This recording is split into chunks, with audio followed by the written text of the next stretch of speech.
Welcome to our Week 6 Async session for English 11A. I'm so glad to have you here with us today. I'm going to give you the first three letters of our access code. It is P-I-C.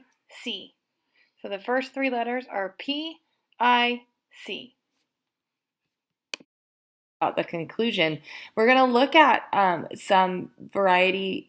a variety of different conclusions, good versus bad conclusions, to showcase what we should be doing in a conclusion. We're going to analyze those conclusions and then hopefully be able to utilize those to create our own conclusions that are effective for our argument. So our objective is to be able to provide a conclusion that follows from and supports the argument. I've listed up there for you the information that you should include in your conclusion.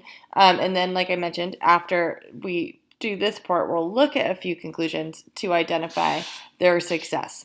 So in our conclusion, we obviously want to restate our argument. That does not mean go back to your introduction and copy and paste your thesis statement into your conclusion. Restate your argument in a way that is respectful to your reader in the sense that they've read your essay. They know what your argument is. You need to restate it for them.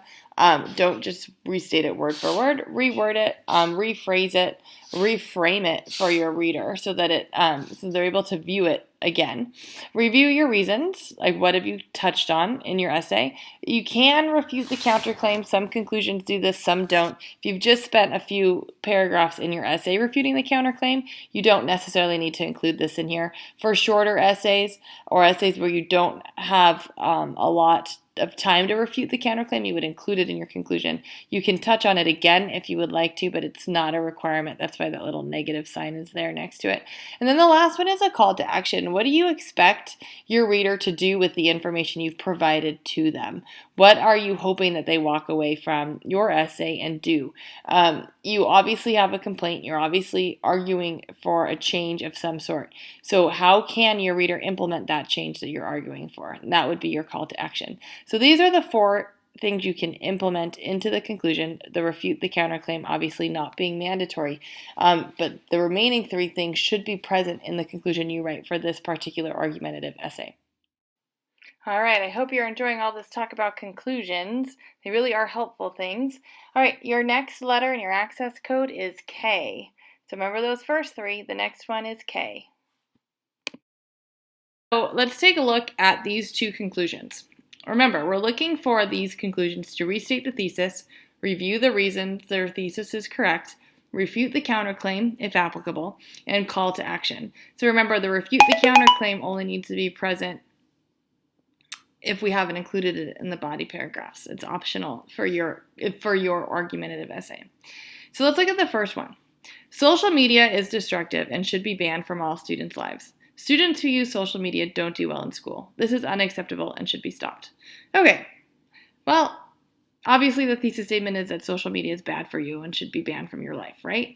One of the reasons is that students don't do well in school and it's unacceptable and should be stopped. So, okay, we have the reasons, I guess, technically are all present. It's not a great conclusion because it doesn't expand. It doesn't give us all of the reasons. It doesn't review all the reasons. And if this is the only reason that was used in the essay, then the whole essay is probably not very good. It also states it is unacceptable and should be stopped, but it doesn't explain how we can do that. It doesn't call to action. It does say it should be stopped, but in what way? It might say we should stop using social media, but it doesn't give us any clarification to that point. So I would say this is a mediocre thesis statement. It's not clear, it's not concise, it's not specific enough. Even though it kind of checks our boxes, it doesn't completely check them. The second option, although social media is a present entity in the lives of most people, we need to regulate our use of this medium. As parents, it is our responsibility to limit the time our children have access to social media. Students who have unlimited access to social media perform worse in school, have higher levels of stress, and have a more difficult time finding employment. Next time your child wants to engage in social media, have a conversation with him or her about the benefits of eliminating this media from his or her life. Okay, much better, because we understand the thesis statement is that social media is destructive, but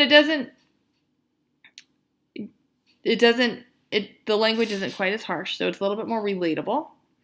It does have a bit of a counterclaim, not really, but it says although social media is a present entity, doesn't really identify the counterclaim of it being useful.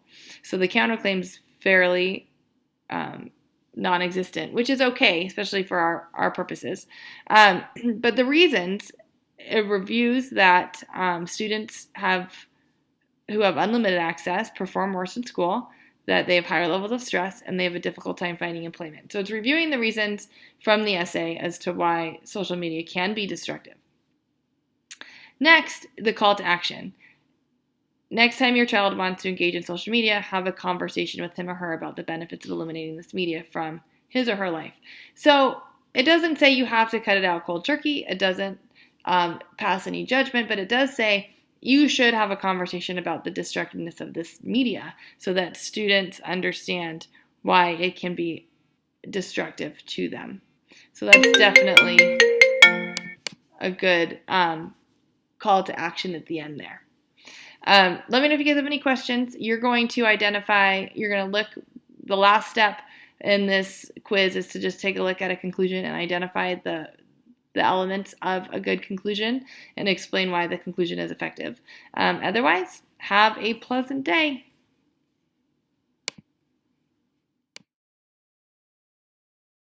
All right, thanks for watching. Your last two letters are L, E. So you should have those first four and then L, E.